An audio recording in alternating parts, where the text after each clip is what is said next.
True grit stage. Shooter starts on the horsey with whatever firearm they see fit, and they can stage their other guns wherever they want.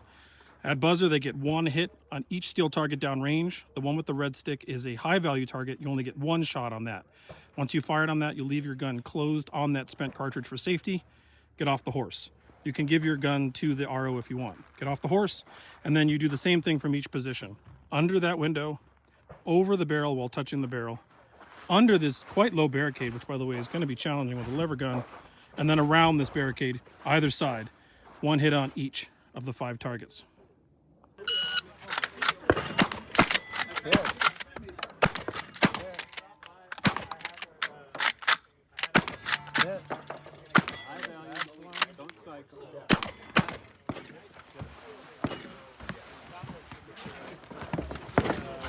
Give me that.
Well, we have our trusty steed here. Yep. This is the true grit stage for Deadeye. Right. And if you were shooting in a modern division, we had handlebars, so you had a motorcycle, right? So it was either one. But in this one, it's a horsey. Yep. We got Rainbow Dash representing as our equine friend here. No one's going to take away her ivermectin. We're on watch. Nope. Nope. Okay. She's wormless, worm-free. So anyways, what was your strategy on this? I figured the most difficult targets would be from the horse because it's moving around. It is. And accordingly, I did those with the shotgun. Okay.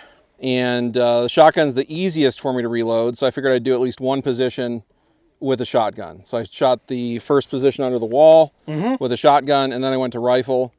And rifle over the barrel was easy. I meant to do the pallets last because getting back up on the clock is dumb, but I meant to go to the wall first, then under there, but your buzzer goes off, mind wipe, forget about that. Shooting the lever gun under the pallets was challenging, and I kept feeling like I had to kind of like break the shoulder weld and turn the gun sideways to get enough leverage to cycle the action. I couldn't cycle it from my shoulder. Yeah, you'll hear people say you can't use a lever gun prone, and that's false. No, it's just kind of awkward. Yeah, but it does work. Right. It was actually easier for me to shoot the shotgun prone pump action. Interesting. Yeah, because the action is this way versus that way. Right.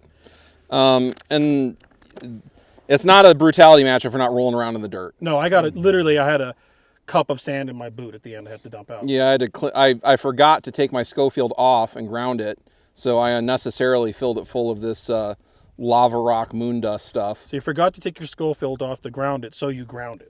Yeah, so I just ground it into the ground with my hip. Ground it into the gravel. Yeah, you're loosening it up. Yeah, that's how you polish all the bearing surfaces. Absolutely. And then shooting around the barricades, no big deal.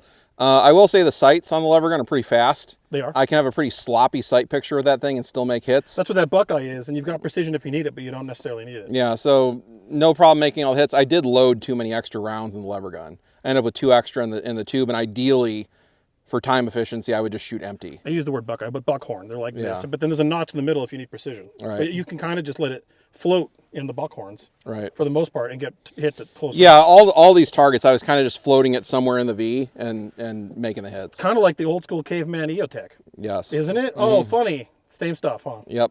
So my strategy wasn't really any different, right? I started up here with the shotgun.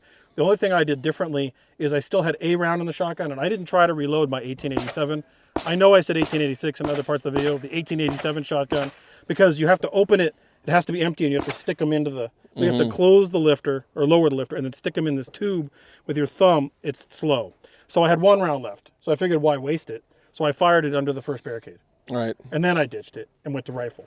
And now with my rifle having 18 rounds in it, I just stuffed a few in from here to there, and that made me not have any standing reloads. I was reloading, moving slower, moving to position, putting rounds in, but I got them in. The other thing people may have noticed is I have this little tool, and this is because I've converted the gun to 44 Henry centerfire. There's a little spring lifter in there that shortens the overall length of the lifter, and that's very important for the gun to cycle. But when you stick them in, if you don't stick them in far enough, they don't get past that little spring catch. And so this, once you put your final round in, if you're going to do a mod like this with either 44 Henry or 45 Colt Cowboy Special, you have to jam it in further than you kind of can with your finger. You can do it, but it hurts. So this thing is go whack, and that gets the round past that little spring clip. Does that make sense? Yep. Yeah. Other than that, so we were pretty close on time though. You were 8 seconds faster than me, Not a lot. and that's straight up capacity there. Well, that also lends itself to how quickly you are able to reload the shotgun. Yes. Yeah. So now we've got what? 5 more to go? 5 more stages. 5 more.